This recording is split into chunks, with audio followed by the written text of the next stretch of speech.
Gas stove కొలరెక్టాల్ సమస్యలకు ఇంకా భయం వద్దు. మన హైదరాబాద్ లోనే వరల్డ్ క్లాస్ ట్రీట్మెంట్. అతిథిలా రండి, కుటుంబ సభ్యుడిలా వెళ్ళండి.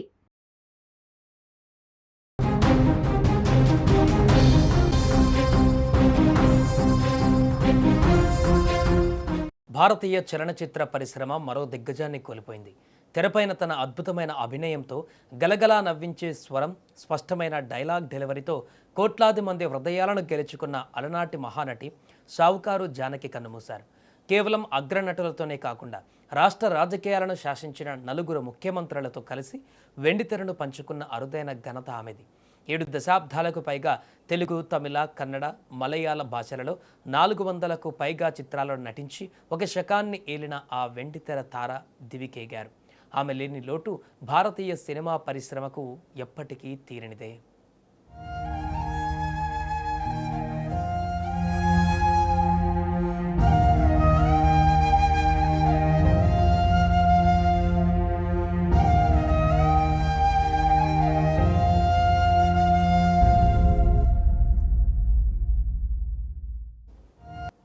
తెలుగు చిత్ర పరిశ్రమ గర్వించదగ్గ ఈ నక్షత్రం 1931 డిసెంబర్ 12న ఆంధ్రప్రదేశ్లోని రాజమండ్రిలో ఒక కన్నడ మాధ్వ బ్రాహ్మణ కుటుంబంలో జన్మించారు. ఆమె అసలు పేరు శంకరమాంచి జానకి. తండ్రి టేకుమల్ల వెంకోజీరావు పేపర్ పరిశ్రమలో నిపుణులుగా పనిచేశారు. తల్లి సచిదేవి. విద్యాభ్యాసం అస్సాంలోని గౌహతి విశ్వవిద్యాలయంలో సాగింది. చిన్నతనం నుంచే ఆమెకు కళలపైన మక్కువ ఎక్కువ. రేడియో నాటకాలలో పాల్గొంటూ తన గొంతుకతోనే శ్రోతలను కట్టిపడేసేవారు. రంగస్థల ప్రదర్శనలు ఇస్తూ నటనపై ఉన్న మక్కువను పెంచుకున్నారు.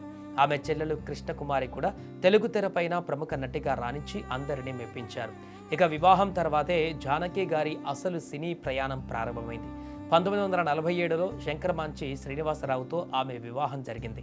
ఆ తర్వాత 1950లో ప్రముఖ దర్శకులు ఎల్వి ప్రసాద్ తెరకెక్కించిన షావుకారు సినిమాతో ఆమె ఇండస్ట్రీలోకి అడుగుపెట్టారు. ఆ చిత్రంలో ఆమె నటనకు ప్రేక్షకులు ఫిదా అయిపోయారు. సినిమా ఎంత పెద్ద విజయమైందంటే ఆ సినిమా పేరులోనే ఆమె పేరు శాశ్వతంగా కలిసిపోయింది. అప్పటి నుంచి అందరూ ఆమెను షావుకారు జానకి అని పిలవడం ప్రారంభించారు. తొలి చిత్రంతోనే నటిగా అద్భుతమైనటువంటి గుర్తింపు తెచ్చుకున్న ఆమె వెనుదిరిగి చూసేటువంటి అవసరమే రాలేదు. ఇక షావుకారి జానకి కెరీర్లో అత్యంత అరుదైన రికార్డ్ ఆమె కేవలం నటీమణిగానే కాకుండా భవిష్యత్తులో ముఖ్యమంత్రులుగా మారినటువంటి నలుగురు మహానుభావులతో స్క్రీన్ షేర్ చేసుకున్నారు. అప్పుడు తెలుగు చలనచిత్ర రంగాన్ని ఏలిన విశ్వాస్త్ర వీణుడు నందమూరి తారక రామారావుతో పాటు తమిళ ఇండస్ట్రీ దిగ్గజం ఎంజి రామచంద్రన్ సరసన ఎన్నో విజయవంతమైన చిత్రాలలో కథానాయికగా నటించారు.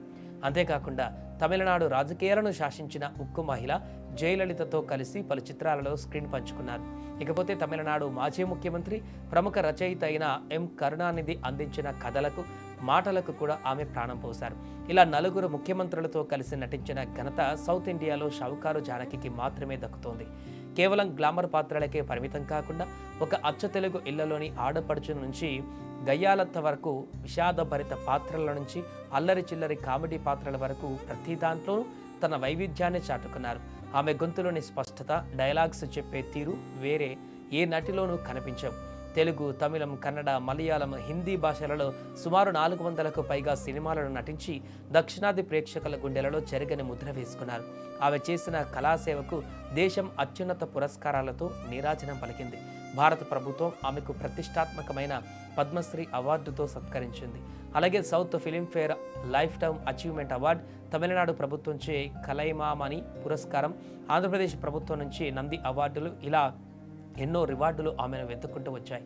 వయసు మీద పడినప్పటికీ సినిమాలపైన ఉన్న ప్రేమతో అప్పుడప్పుడు అతిథి పాత్రలలో, కీలక పాత్రలలో నటిస్తూనే ఉన్నారు.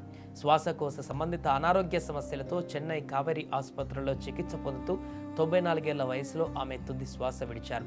ఆమె భౌతికంగా మన మధ్య లేకపోయినా ఆమె నటించిన చిత్రాలు ఉన్నంత వరకు, తెలుగు సినిమా చరిత్ర ఉన్నంత వరకు షావుకారు జానకి అనే పేరు అజరామంగా నిలిచిపోతుంది.